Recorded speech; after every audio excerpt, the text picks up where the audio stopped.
শীতের নানান ধরনের সবজি দিয়ে মজার মজার চাইনিজ ভেজিটেবল আর সাথে যদি ফ্রাই মাছ থাকে তাহলে তো কোনো কথাই নেই। আসসালামু আলাইকুম সবাইকে, কেমন আছেন আপনারা সবাই?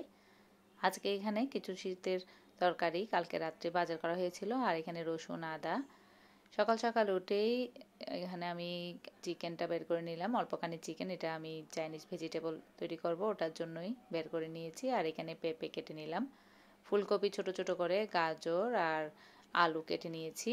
এগুলো দিয়েই চাইনিজ ভেজিটেবলটা আজকে তৈরি করে নিব। আর এইখানে আমি এখন একটু ডিম ভাজা করে নিচ্ছিলাম সকালে খাওয়ার জন্য আর কি। আর এই পাশে চিকেনটা কেটে নিচ্ছিলাম, মুরগির বুকের মাংস। আর ডিম ভাজা দিয়ে টমেটোর চাটনিটা আমার বরাবরই পছন্দ, তাই এটাও একটু সালাডটা করে নিলাম। আর ফ্রিজ থেকে বের করা মাছগুলোকে ম্যারিনেট করে নিয়ে মরিচ হলুদ আর লবণ দিয়ে ম্যারিনেট করে এখন এখানে তেলে ভেজে নিচ্ছি। এই মাছ ফ্রাইটা আমার খুবই ভালো লাগে। তো ইদানিং এই মাছগুলো পাওয়া যাচ্ছে বাজারে, তাই এগুলো আনা হচ্ছে, আর এগুলো এখন খুব বেশি খাওয়া হয় আর কি ইদানিং। তো এখন এখানে এই তো মাছ ফ্রাই হয়ে গেল, আর চাইনিজ সবজিটাও তুলে দিলাম।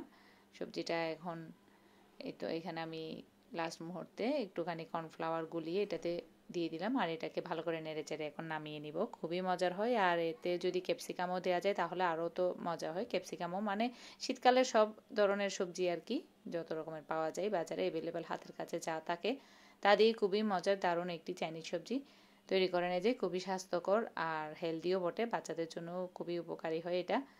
আর এখানে রসুন আদাগুলোকে আমি ভালো করে পরিষ্কার করে নিয়েছি। প্রথমে আদাগুলোকে পরিষ্কার করে নিলাম, তারপর এটাকে আমি ব্লেন্ড করে নিব। আমার একটা ছোট ব্লেন্ডার আছে, ক্যাপসুল ব্লেন্ডার। এটাতে আসলে খুব ভালোই কাজ হয়। বড় বড় ব্লেন্ডার অনেক ইউজ করেছি, অনেক নষ্ট হয়েছে, কিন্তু এটা মাশাআল্লাহ অনেক দিন ধরে টিকে আছে। আর এই পাশে রসুনগুলোও করে নিলাম। তারপরে এটাকে একই জারে আমি সুন্দর করে এখন রসুনটাকেও ব্লেন্ড করে নিব। আমি এখানে সমপরিমাণ আদার সাথে সমপরিমাণ রসুন সবসময় মিক্স করে দিই। 1 কেজি আদা আনলে 1 কেজি রসুন দিই, বা আধা কেজি যদি আদা এনে থাকি তাহলে আধা কেজি রসুন দিয়ে আমি ব্লেন্ড করে রাখি আর কি। একসাথে করে রাখলে আমার কাজের মানে সময়টা খুব বেশি সাশ্রয় হয়। রান্নার আগে যদি আমি ফ্রিজ থেকে বের করে রাখি, রান্নার সময় আমার দিতে খুবই সুবিধা হয়, এখান থেকেই ঝটপট দিয়ে ফেলা যায়। তো এই তো এখন রসুন আদা সব ব্লেন্ড করা শেষ। এখন এটাকে আমি একই বক্সে নিয়ে ভালো করে মিশিয়ে নিব। তো আজকের ভিডিওটি কেমন লেগেছে অবশ্যই জানাবেন। ভিডিওটি ভালো লেগে থাকলে অবশ্যই একটি লাইক দিয়ে দিবেন, আর আমার চ্যানেলটি যদি সাবস্ক্রাইব করে না থাকেন তাহলে সাবস্ক্রাইব করে দিবেন। আজকের জন্য এই পর্যন্তই। আল্লাহ হাফেজ।